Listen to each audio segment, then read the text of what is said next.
Hello नमस्कार जय हिंद साथियों, आप सभी लोगों का बहुत बहुत स्वागत है बिहार डीएलएड के इस यूट्यूब चैनल संस्कार लर्निंग पर। तो दोस्तों आज हम लोग डीएलएड प्रवेश परीक्षा के लिए महत्वपूर्ण टॉपिक जिसका नाम है वर्ण, और इससे एग्जाम में सवाल आपके एग्जाम में दिखने वाले हैं। और यह जो टॉपिक रहने वाला है दोस्तों वह सामान्य हिंदी के सब्जेक्ट का रहने वाला है। और आज हम लोग इसको स्टार्ट कर रहे हैं ना, इस चैप्टर का पहला वीडियो आपके स्क्रीन पे आज मिलने जा रहा है। और आप सभी लोग डेली हमारे साथ दोस्तों है ना, सुबह के 8 बजे ठीक है और शाम में 7 बजे जुड़ सकते हैं। ठीक है, ये टाइमिंग आप सभी की लाइव क्लासेस की है, तो आप सभी लोग इस टाइम में अवश्य जुड़ें। अगर चैनल पे नए हैं, पहली बार है, तो इस चैनल को सब्सक्राइब करें, क्योंकि आपको दोस्तों बिहार डीएलएड की तैयारी में 4 चांद लगा देगा ये चैनल, ठीक ना।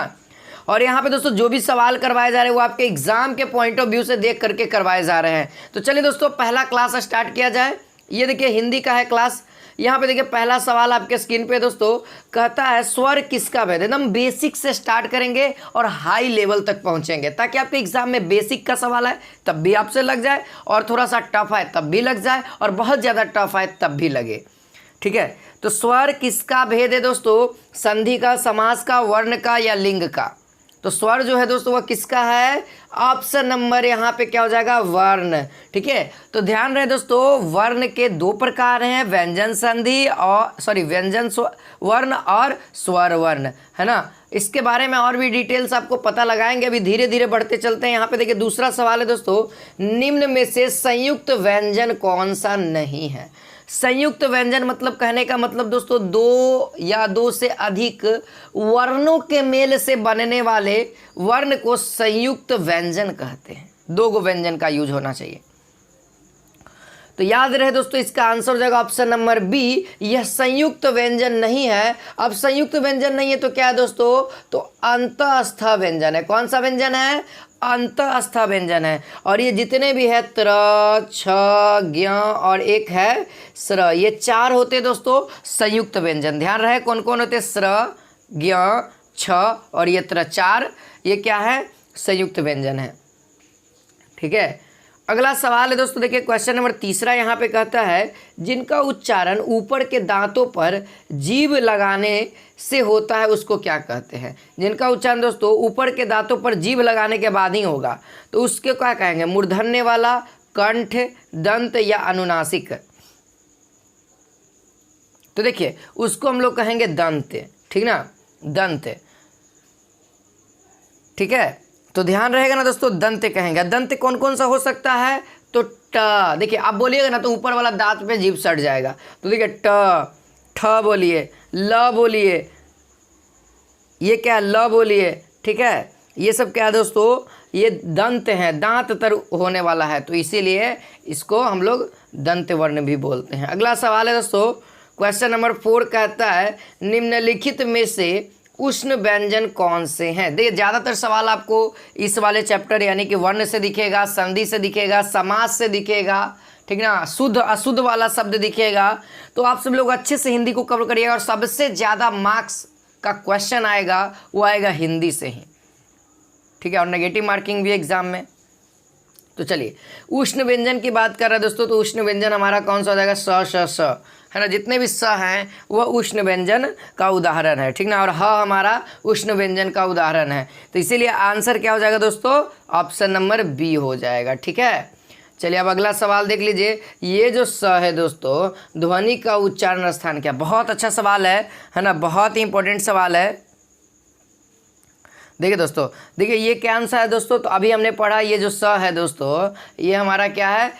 तलव्य श है। तलव्य श का उच्चारण स्थान कहाँ से होता है? ये उष्ण व्यंजन है। उष्ण व्यंजन का जो उच्चारण स्थान होता है दोस्तों, तो याद रखिएगा अगली बार से, ठीक है, मुख से होता है। मुख में घर्षण के कारण होता है। अगर जब मुख में घर्षण होगा तो उसको हम लोग कहाँ पे? तालु पे। घर्षण कहाँ पे होगा? कहीं पे घर्षण होगा तब ना, तो तालु पे उसका क्या होता है दोस्तों? तालु होता है। ठीक है, अगला सवाल देखिए। ये देखिए क्वेश्चन नंबर यहाँ पे 6 कहता है दोस्तों ये जो अंगा है इसको हम लोग अंगा भी कहते हैं ना, इसको अंगा कहते हैं। ये जो है इसका उच्चारण स्थान कहाँ से? नासिक के, है ना, कंठौ, ठस्य, मूर्धन्य, कंठ तालव्य। जल्दी से बताइए। तो ये जो अंगा का या अंगा ही कहिए, इसका उच्चारण कहाँ से दोस्तों?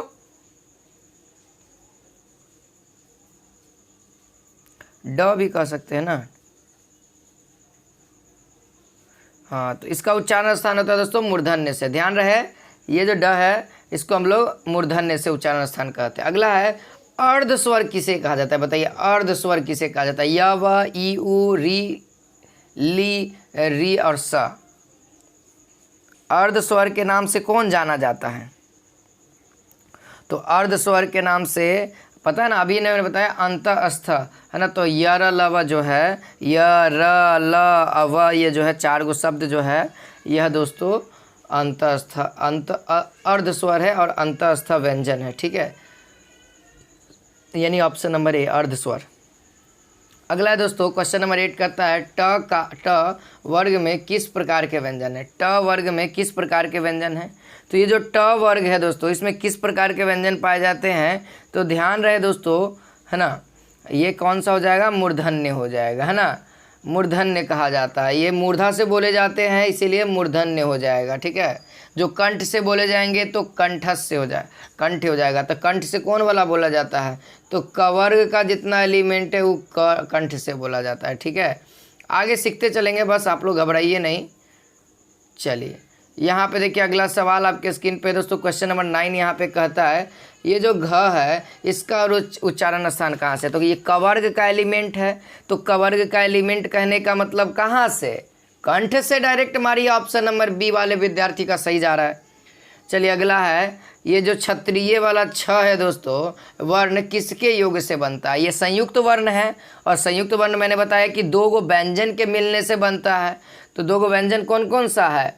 तो याद रखिएगा, है ना, क और ये मूर्धन्य। ठीक है, क और मूर्धन्य यहाँ पे आंसर हो जाएगा। ठीक है, चलिए अगला सवाल है दोस्तों, ये ख क्या है ना। क्वेश्चन नंबर 11 कहता है ख है अघोष व्यंजन है या अल्प ब्राह्मण व्यंजन है या सघोष कहो चाहे घोष व्यंजन है या विवृत, कौन सा है?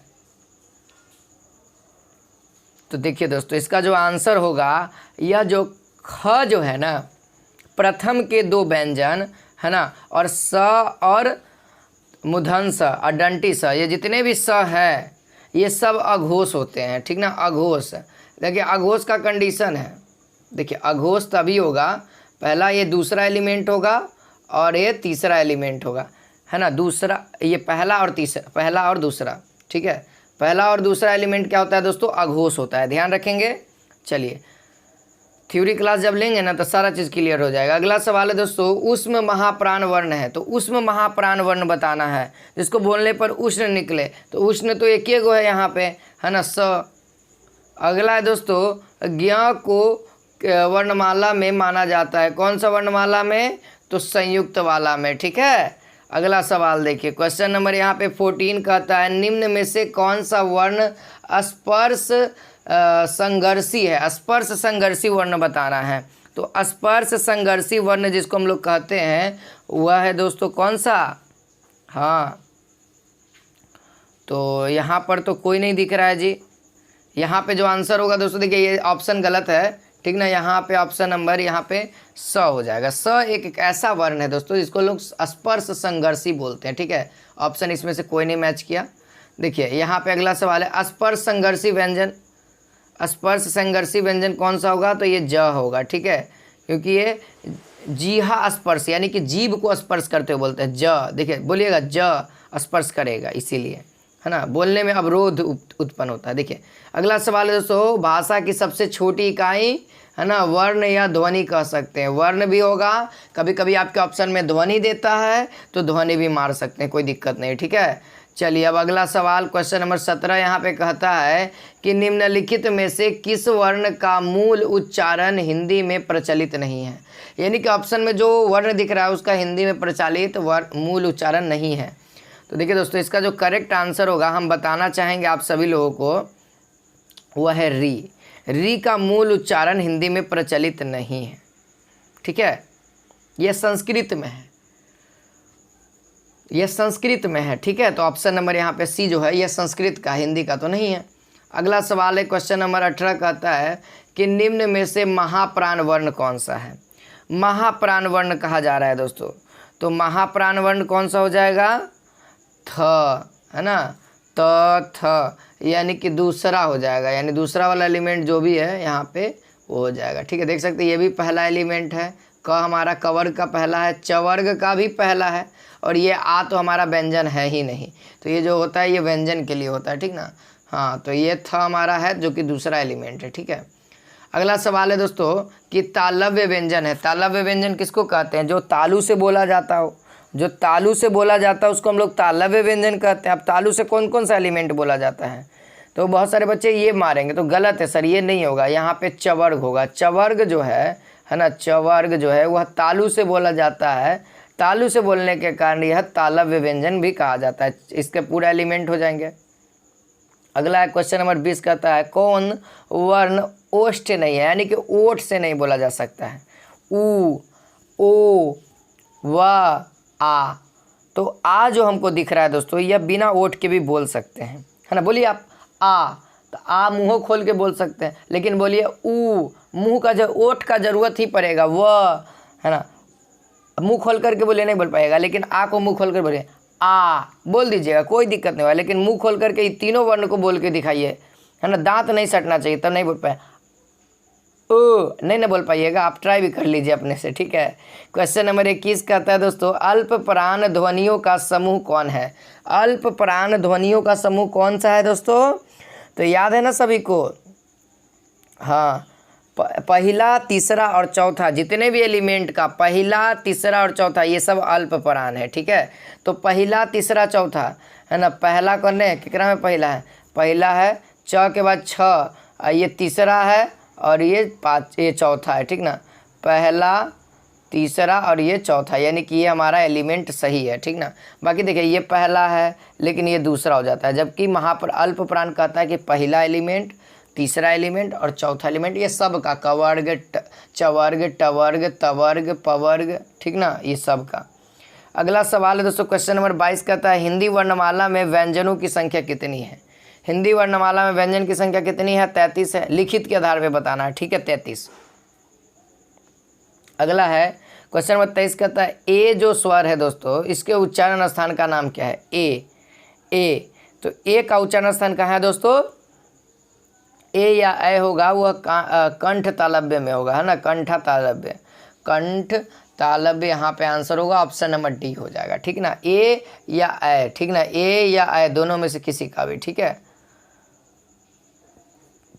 क्वेश्चन नंबर 24 यहाँ पे कहता है दोस्तों निम्नलिखित में से कौन सा वर्ण अंतःस्थ नहीं है, यानी कि य, र, ल और ये व, चार को के अलावा कोई भी अंतःस्थ नहीं, यानी कि ह हमारा जो है दोस्तों यह क्या है, यह तो उष्ण व्यंजन है, यह क्या है, उष्ण व्यंजन है, उष्ण व्यंजन। ठीक है, तो उम्मीद है आज की क्लास आप सभी को अच्छी लगी, तो फिर मिलते हैं इसी के साथ नेक्स्ट पार्ट 2 में वर्णमाला का, है ना, वर्णमाला का पार्ट 2 आएगा दोस्तों, उसमें भी और भी सवाल करेंगे। अभी के लिए इतना ही।